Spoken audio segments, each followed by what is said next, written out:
Thomas Serval, bonjour. Bonjour. Alors dites-moi, citez-moi plutôt un brevet que vous auriez bien aimé déposer si vous aviez pu, si vous aviez eu l'idée. Moi, je pense qu'un des plus grands brevets, c'était celui sur le téléphone. Celui de Bell qui avait comme idée de permettre aux gens d'écouter l'opéra de chez eux. Et on voit ce que c'est devenu. C'est un des plus beaux brevets de l'histoire de la propriété intellectuelle. Mais il est trop tard. À peu près 150 ans de trop.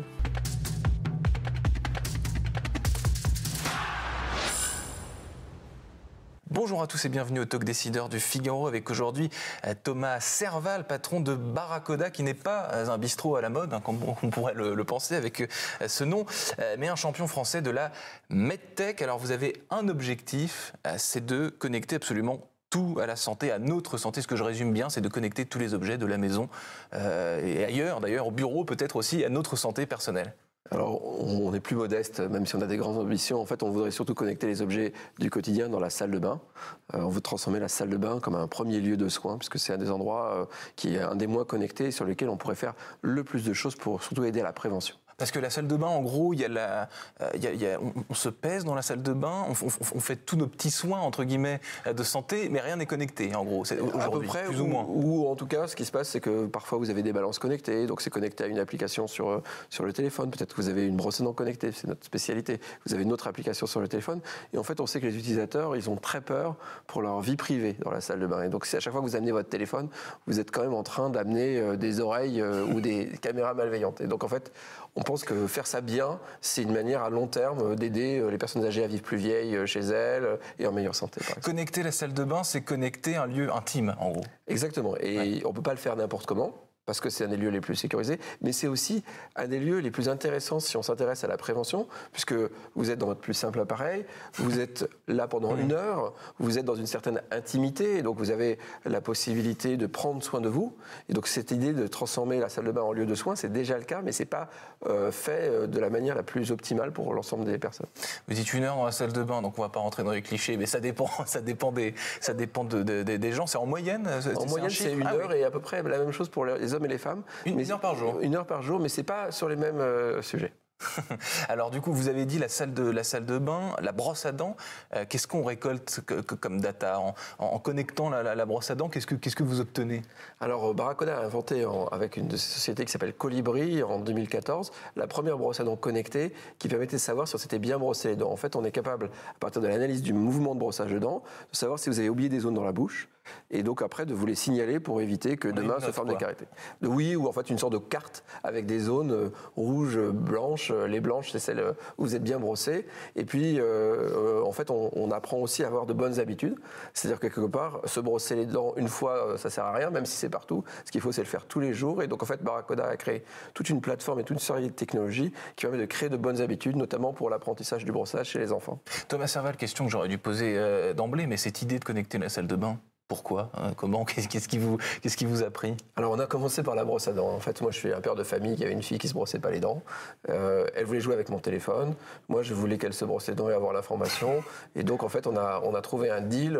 Ma brosse à dents me disait si elle s'était bien brossé les dents et elle jouait à des jeux vidéo en se brossant les dents grâce aux écrans. Et donc c'est cette combinaison entre les deux qui a fait un mix gagnant. Et puis alors, on a signé un partenariat avec Colgate qui fait que maintenant notre brosse à dents et notre technologie est dans des millions de salles de bain.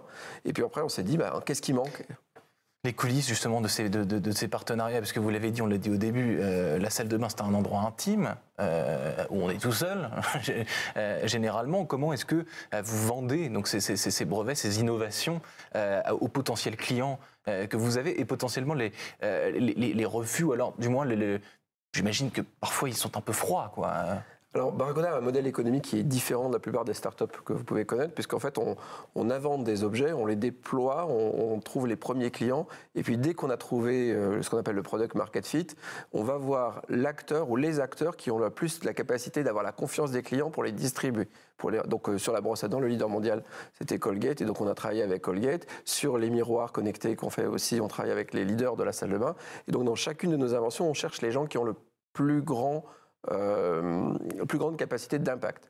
Et alors après, par rapport à l'acceptation par les utilisateurs, en fait, on a toute une méthodologie autour de l'innovation qui est qu'on présente des objets dans un salon qui s'appelle le CES, on voit si les gens en aiment ou pas, puis après on travaille avec les 1000-2000 premiers consommateurs.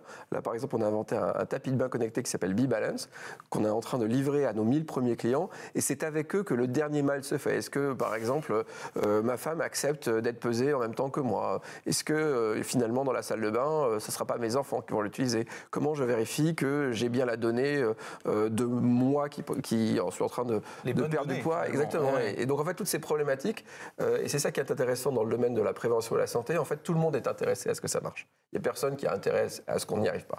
Et donc, en fait, les consommateurs, les premiers consommateurs, sont aussi les premiers développeurs du produit pour trouver le bon mix entre respect de la vie privée, usage, facilité d'utilisation. Thomas Serval, il y a un écueil, enfin, je trouve aussi, dans cette société où on veut tout connecter. Est-ce que vous pouvez, enfin, me garantir peut-être pas, mais en tout cas, est-ce que vous étudiez cette question? Parce que 100% connecté, c'est pas forcément utile. C'est-à-dire que connecter un grille-pain, par exemple, ça n'a pas grand intérêt. Est-ce que la connexion de ces outils du quotidien, c'est quelque chose que vous étudiez en amont? Est-ce que on réfléchit bêtement, j'allais dire, mais est-ce que, connecter un tapis de bain, etc., est-ce que ce sont des choses utiles? Et surtout, j'imagine qu'ils vont servir ou pas. Alors, c'est au cœur de notre réflexion. En fait, on n'invente rien gratuitement. En fait, on part du problème. Donc, par exemple, si les gens se lavaient les mains 7 fois par jour, il y aurait 90% des maladies qui disparaîtraient. Ça doit être le cas, ça, depuis la crise sanitaire. Les gens se lavent plus davantage. Mais pas encore assez par rapport à ce qui serait recommandé. Donc en fait, on parle d'un problème de santé publique, on utilise les données de l'OMS, on parle de problèmes lourds. Donc par exemple, la mesure du poids, elle n'est pas faite assez souvent, et on s'est demandé pourquoi. En fait, on ne se pèse pas pour 2 principales raisons. La première, c'est que c'est compliqué d'aller chercher sa balance, de monter dessus, etc., dans les petites salles de bain. Hein. Et la deuxième, c'est qu'on a peur. La deuxième, c'est qu'on est déprimé par le résultat.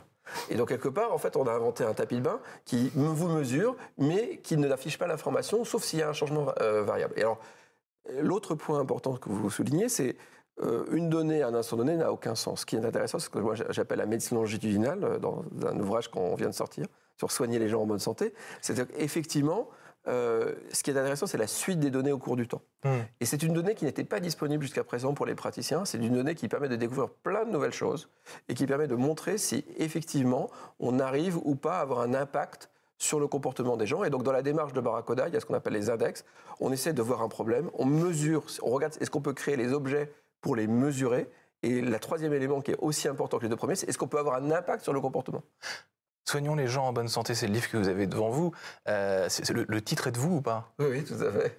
En fait, dans le monde, on va dire développé, on est tellement bon en médecine que quand les gens sont malades, on a des médicaments pour leur donner. La médecine chinoise ou toute une série de médecines traditionnelles, le jour où on était malade, grosso modo, on n'était pas très très sûr de se réveiller vivant dans les années qui vont suivre. Et donc en fait, soigner les gens en bonne santé, c'est l'idée de dire que si on pouvait mesurer un certain nombre de grandeurs, et beaucoup de maladies comme des cancers, comme des maladies cardiovasculaires, pourraient être reculées dans leur occurrence ou pourraient être évitées ou soignées quand elles sont à des stades bénins. Et en fait, dans la plupart des cas, on soigne les gens, mais toujours trop tard, quand ils ont un problème. Thomas Serval, donc j'avais noté, je reviens à ma toute première question concernant les brevets, j'avais noté que vous êtes à la tête d'une 30aine de brevets en off, juste avant de commencer, vous m'avez dit plutôt une 50aine. Est-ce que c'est un moteur pour vous, déposer des brevets? Ça vous galvanise dans la vie de tous les jours? Vous aimez ça? Alors, on a eu un prix de l'Institut national de la propriété industrielle. Donc, effectivement, on est un grand déposant de brevets. Je crois qu'on en a plus d'une 50aine aujourd'hui. C'est plutôt un modèle économique. En fait, quand vous êtes une société, une start-up, etc., vous n'avez pas grand-chose. Vous n'avez pas d'immeuble avant, vous n'avez pas de biens tangibles. Vous avez des idées. Et ces idées, si elles s'incarnent dans des produits, si vous ne voulez pas demain être concurrencé, alors que vous avez donné votre bonne idée au reste du monde par des dizaines ou des cinquantaines d'entreprises de partout dans le monde, chinoises. La brosse à dents, par exemple, le jour où on l'a annoncé, on a 200 concurrents chinois. Donc, si vous n'avez pas ces brevets, grosso modo, le fait que vous soyez le premier, le fait que vous ayez fait le travail d'imagination et d'invention n'est pas rémunéré. Donc, en fait, pour nous, on dépose ces brevets parce que c'est en fait cela qu'on vend ou qu'on licencie à nos clients et partenaires. Donc, on disait tout à l'heure Colgate, il y en a d'autres. Il y en a d'autres, alors ils n'aiment pas trop qu'on donne leur nom, donc en fait il y a ceux qui acceptent qu'on leur dise et il y a d'autres qui disent que c'est leur idée. Mais grosso modo, aujourd'hui on travaille avec beaucoup des acteurs de la santé et des biens de grande consommation. Ouais. J'ai vu aussi, donc, Thomas Serval, que vous avez fondé une boîte qui s'appelle Radioline. Ça n'a rien à voir. Qu'est-ce que c'est? Parce qu'en épluchant votre LinkedIn, j'ai été surpris. Je récoltais plein de données, moi aussi, et toutes n'étaient pas spécialement très cohérentes. Mais finalement, on n'a pas besoin d'être cohérent quand on est entrepreneur. On fait ce qu'on veut. Surtout, je suis inventeur, et puis ça fait 20 ans que je le fais. Donc en 2005, j'ai inventé un produit qui s'appelait la Live Radio avec Orange, qui l'avait distribué et qui était devenu le premier service de streaming radio dans le monde, avec des objets qui ont été vendus et des applications qui ont été utilisées par des millions de personnes. Et en fait, on a racheté cette société à Orange en 2012, qui s'est appelée depuis Radioline, et qui est en fait le plus grand catalogue de podcasts et de radio au monde, une application que les gens peuvent télécharger, qui vous donne accès au plus grand catalogue de podcasts et de radio, et que vous retrouve, parce que notre pari sur Radioline, c'était de se dire que c'est une boîte qui est de 2005, donc c'est pas tout jeune, qu'un jour les voitures seraient connectées et qu'il faudrait des contenus, des podcasts, etc. Alors, l'entrepreneur, parfois... En 2005, vous avez imaginé que la voiture serait connectée? Voilà. Et alors, ça fait parfois, et c'est toute une des choses qui est intéressante, avec le Covid, tout ce qui était santé a accéléré. Ce qu'on a inventé sur la salle de bain connectée, on pensait que ça serait dans 10 ans, mais en fait, là, tout le monde s'est remis dans sa salle de bain pour se soigner, etc. Donc, il y a eu une accélération. Il y a des industries comme l'automobile qui sont beaucoup plus lentes. Et donc là, on arrive justement pour Radioline à une phase très intéressante où justement les voitures sont connectées. On se demande ce qu'on va faire dans la voiture maintenant qu'elle est connectée. Et on va écouter la radio, les podcasts, mais les radios hertziennes, ça suffit pas. On est devenu addict aux podcasts et donc en fait... on utilise Radioline sans le savoir. Vous êtes normalien, Thomas Serval, vous avez étudié l'économie à Harvard également.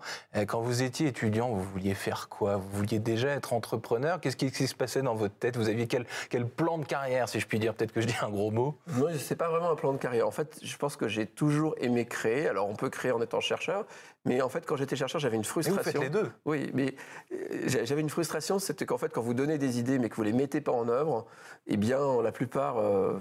les Américains disent « ideas are commodities ». Il y en a plein des idées dans l'air. Donc en fait, ce qui me manquait en tant que chercheur, enseignant-chercheur à l'école normale, c'était la capacité de transformer mes idées en produits, et c'est ce que l'entrepreneuriat m'a amené. Donc en fait, c'était presque un déroulement normal, il n'était pas planifié. L'autre chose qui a été fantastique dans ma vie, c'est des gens et des rencontres qui m'ont dit en fait, si ça n'existe pas, fais-le. Et donc je l'ai fait. Aux États-Unis notamment? Aux États-Unis, et puis des gens je pense à des gens comme Laurent Cotte, qui m'ont sorti de mon labo à l'école normale, ou à Alexandre Mars, que j'ai rencontré à Harvard, et qui m'a dit « Mais Thomas, tu fais de la théorie, mais vas-y, quoi ». Et donc toutes ces rencontres, tous ces challenges, moi j'aime bien les challenges, m'ont motivé à devenir entrepreneur. Et puis une fois qu'on a pris le virus de l'entrepreneuriat, c'est difficile de l'oublier. C'est comme quand la pâte dentifrice sort du tube, elle ne revient pas dedans. Un virus positif, l'entrepreneuriat. Thomas Serval, merci infiniment d'avoir répondu à mes questions pour le Talk Décideur du Figaro. Je vous souhaite une excellente fin de journée. Merci beaucoup.